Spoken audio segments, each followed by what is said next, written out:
Oi, eu sou a professora Majoelza Sloring e hoje nós vamos aprender um pouquinho do componente curricular História. Nosso tema, Povos e Culturas, primeiros registros da escrita. Durante milhares de anos, a caça, a pesca e a coleta de frutas, raízes e folhas foram as formas de o ser humano obter seu sustento.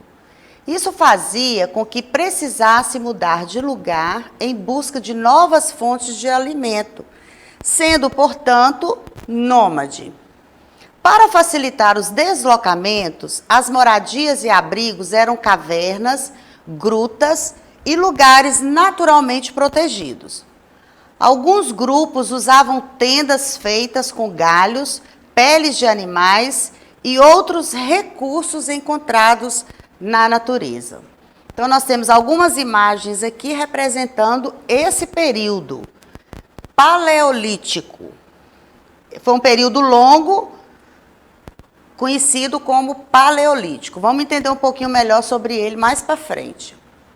Os nômades foram evoluindo. Depois de milhares de anos vivendo como nômades, os seres humanos desenvolveram técnicas e tecnologias que facilitaram seu modo de viver, como a confecção de instrumentos de caça, o domínio da técnica de acender o fogo, um recurso importante para a sobrevivência, e a domesticação de animais.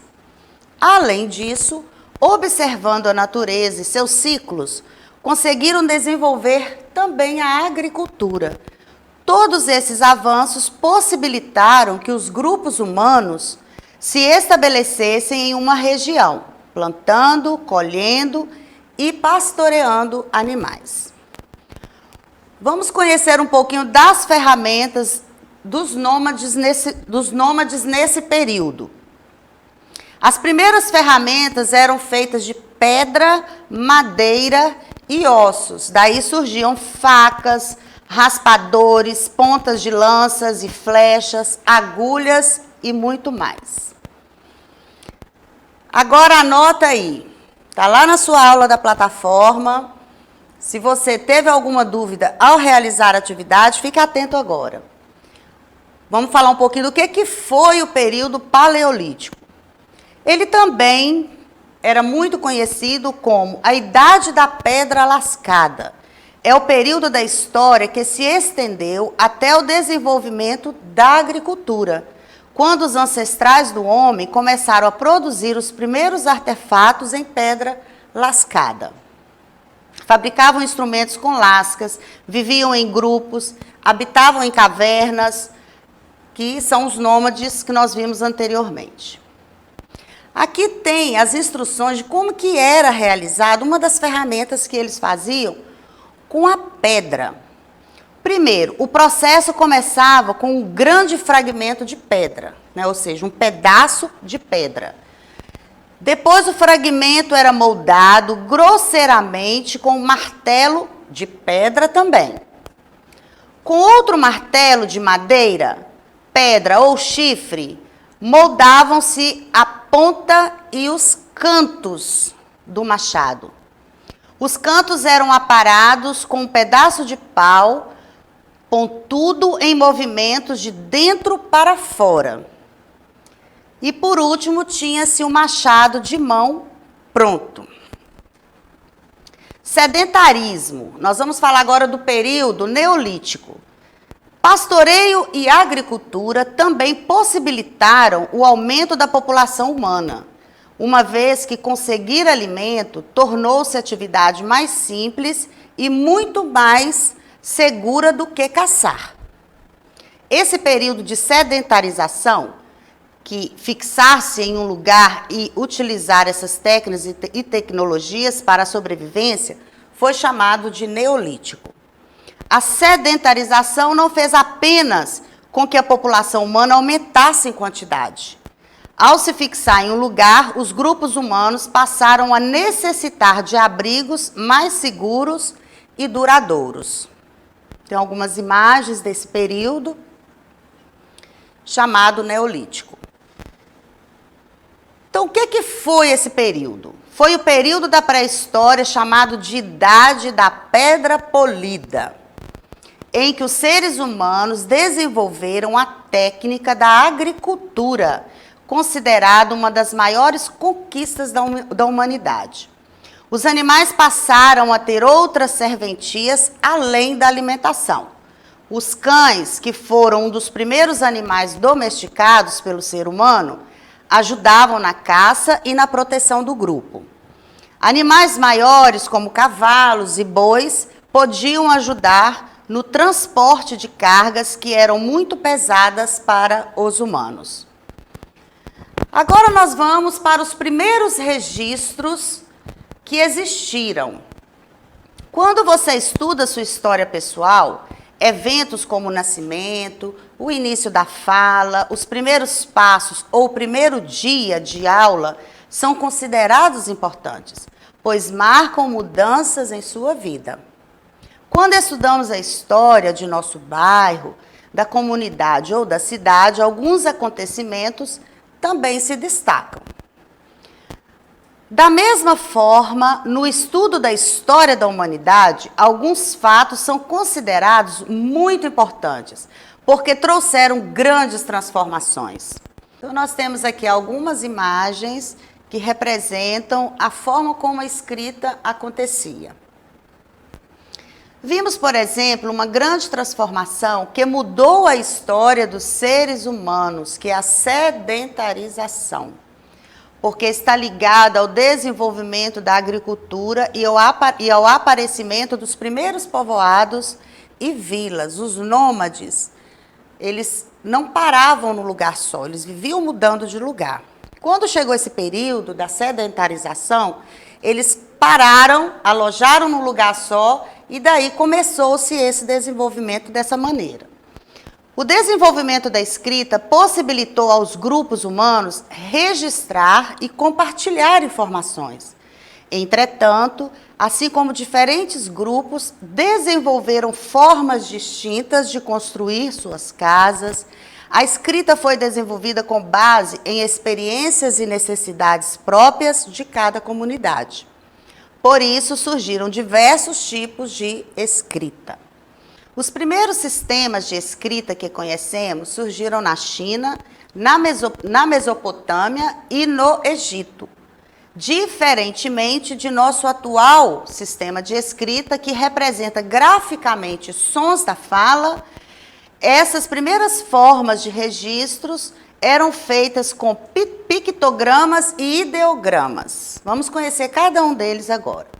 Ideograma é um símbolo que representa uma ideia, um acontecimento, um objeto, uma palavra, né? Então, tem aqui alguns exemplos de alguns símbolos que representam vida, amor, fogo, criança, família, pessoa. Pictograma, desenho simples que representa objetos, quantidades ou medidas, que teve início por volta do ano de 1920. E temos vários espalhados por aí, né? Como, por exemplo, placas de sinalização, avisos de banheiro, mapas, desenhos tipos de esporte e por aí vai. Com a formação dos primeiros povoados, há mais de 4.000 anos, eles desenvolveram um sistema de escrita para registrar uma série de informações importantes para toda a comunidade. Sentiram necessidade de se comunicar de uma outra maneira, daí surgiu a escrita. Mais de 1.500 anos depois de ter surgido, com o crescimento da sociedade chinesa e a necessidade de uniformizar os registros em todo o território ocupado por eles, esse sistema de escrita foi aprimorado. Estabeleceram as margens do rio Yangtze, ou conhecido como Rio Amarelo, e desenvolveram suas técnicas de plantio. Aqui tem algumas imagens representando a escrita entre os chineses, como eram, né? E eu quero deixar aqui um recadinho para você que está aí assistindo, para enviar para o e-mail da professora Daniele Cristina, está aqui o e-mail dela anotado, Fotografias da sua infância, tira aí do seu álbum, fotografia em família, momentos que você queira compartilhar com ela. Ela tem uma atividade legal para vocês na próxima aula. A escrita maia. Tendo se instalado próximo ao Oceano Pacífico, há cerca de 3.500 anos, as primeiras comunidades maias dedicaram-se à agricultura e ao trabalho com cerâmica. Elaboraram também um completo sistema de escrita com hieróglifos que representavam sons e símbolos. A escrita maia, usada para registrar eventos cotidianos e festas religiosas, era considerada tão importante que deveria ser ensinada somente à parcela mais privilegiada da população, os sacerdotes e os nobres. O hieróglifo é provavelmente a escrita organizada mais antiga do mundo e era basicamente usada para marcações de túmulos, em túmulos e templos. Como todo mundo, a escrita hieroglífica também evoluiu para formas mais simplificadas. Vamos conhecer duas delas. Hierático são as mesmas bases dos hieróglifos, só que se podiam escrever, pintar em papiros ou até mesmo em placas de barros. E o demótico. Nessa evolução, os hieróglifos começaram a ficar mais bonitos aparentemente. Isso foi possível com a adaptação dos sinais gregos. Temos aqui algumas imagens do sistema de escrita dos maias. É bacana, né? A gente olhando não consegue entender, né? Mas era a maneira que eles tinham de comunicar. E com toda a evolução da escrita, o ser humano criou várias maneiras de comunicação, várias formas de se comunicar uns com os outros. Uma delas foi o sistema Braille, para pessoas cegas ou com baixa visão. Lá na plataforma tem uma atividade pedindo para reescrever essa frase aqui usando a escrita em Braille. A escrita transformou a sociedade. Então ela ficou: a escrita transformou a sociedade. E transformou muito, né, gente? Dicas para estudar. Primeiro, preparar um local para estudar em casa. Não estuda na cama, deitado ou deitado no sofá. Organize um lugarzinho para você ter esses momentos com o seu estudo. Deitado não rola muito bem. Segundo, manter o material a ser utilizado organizado e acessível. Toda vez que você tirar o seu tempinho para estudar, você já sabe onde encontrar o material que você precisa. Na dúvida, pedir ajuda. Para quem? Dentro de casa, vou pedir ajuda para quem? Para o papai, para a mamãe, para o meu irmão. Ah, mas tem a plataforma que você pode ir lá no fórum e tirar suas dúvidas com os professores também. Ter equilíbrio. Faça pequenas pausas e não deixe de se alimentar bem. Tem que alimentar bem para poder aprender bem. Não fique de pijama. Levante, tome café e troque roupa. O seu dia será mais produtivo assim. A gente fica de pijama o dia inteiro e a preguiça, o desânimo fica montado também, né? Então, levanta, anime-se, vista uma roupa bacana e vai estudar. Conecte-se com seus colegas, mantenha contato.